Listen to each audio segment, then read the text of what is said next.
Hey everyone, it's Ryder from Skip. There's a new EIDL hardship accommodation form, especially if you want to lower your payments for up to 2 years, plus 3 specific ways you can get more funding for your business, especially important if you want additional funding going into 2024. Whether it's SBA loans like the EIDL program, private financing, or grants, I'll share those 3 things right now. As always, thanks for subscribing, turning on alerts. And if you're subscribed and you want to go take this poll we've just posted, what was your biggest business challenge in 2023? You can see that on our community tab. I'm going to start with this new EIDL hardship accommodation form, then share the 3 specific funding tips. This is a huge deal. But on this hardship accommodation form, according to the SBA, they've just released this because you can see down here at the bottom, it talks about the 3rd and 4th hardships, which they announced for the first time last month. So this is important. If you took an EIDL loan, if you're one of the 4 million borrowers, I've been talking about this for over 3 years. If you are still having a difficult situation and you want to lower your payments,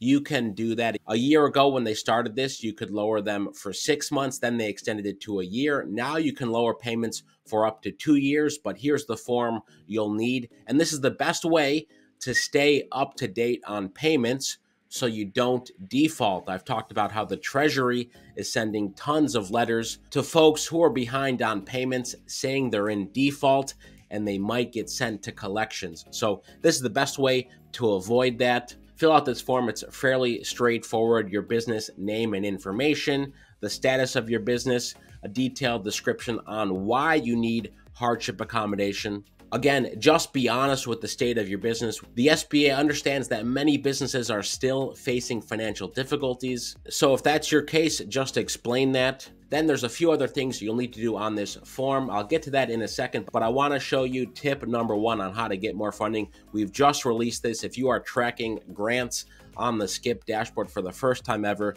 you can see the total value of the grants you're tracking, the grants you've applied for, the grants you need to apply for, and your application completion rate. So if you want to better hold yourself accountable in applying for grants or other financing, I'll talk about in a second, but specifically for grants, take a look at this. The link is in the description. You can also turn on grants auto apply, where we will enter you into 1 to 2 grants every single month, so you can spend more time running your business. Okay, back to the EIDL hardship form. A couple things you need to know. Send this form to COVID EIDL servicing at SBA.gov. By the way, the link to this form is in the description. Then check these boxes. If the business is permanently closed, you'll need to provide dissolution paperwork or final tax returns, and you'll also need to provide your current year-to-date profit and loss statement. That's not required if your loan is less than $200,000. That's the cutoff the SBA's chosen to make hardship accommodation easier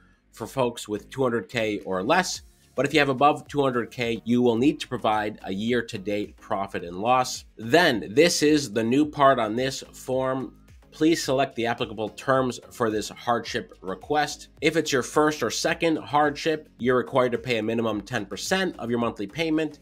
Third hardship, 50%. Fourth hardship, 75%. So check the appropriate box. Of course, we've heard that people going into their third hardship have been able to keep their 10% reduction. That policy seems case by case and hasn't been consistent. Then you need to put down the names of the owners and sign. This is for anyone who owns 20% or more of the business. And again, send that into COVID EIDL servicing at SBA.gov. I'd love to hear in the comments if you've already applied for a third hardship accommodation, or if you haven't done hardship accommodation yet, but you're thinking about it. Before we wrap, tip number 2 here, Skip AI 2.0. You can literally put in, help me find financing or help me find grants as prompts. Click enter here, and Skip AI now pulls in real-time funding information and grant information from the Skip database. This is huge. You can see here you get a description of the fundings and links to apply. Right here you can see a handful of financing options. You can also do the same for grants as well. Just ask the AI, can you help me find grants? and you get the latest available grants. And finally, to wrap today, if you want to start 2024 strong when it comes to financing, click Generate a Business Plan here on the Skip dashboard. This is free for Skip Plus members. You can start a free trial. Just answer several questions about your business. You can use AI to write your answer. You can also see the answer strength, if it's weak, moderate, or strong.